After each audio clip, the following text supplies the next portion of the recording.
Ako si GR?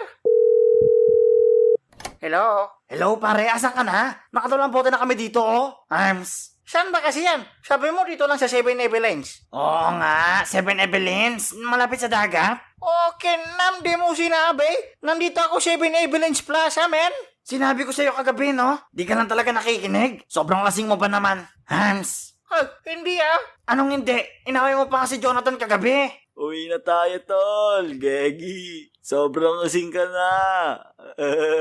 Hindi ako lasing, Jonathan. Ha?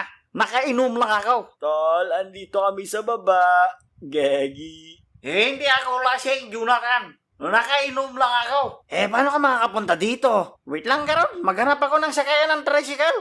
Bilisan mo. Hihintayin ka namin. Arms. Okay siya ba? Saan ako maghanap ng tricycle dito? Try ko nga magtanong-tanong muna. Uy, sakto. May babae sa loob. Hello, madam. Pwede ka magsagot? Hello, madam. Tanungin ko lang sana kung saan yung malapit na sakayan ng tricycle dito para makapunta ko sa inuman ng tropa ko. Hello, madam. Ano bang kailangan mo? Ikaw, sa buhay ko. Hoy, ano daw? Babad na ako dito, oh. Ha? Ay, sorry. Aubrey, ba't ka nandito? Douglas? Ba't ka umiyak? Sino nagpayak sa'yo?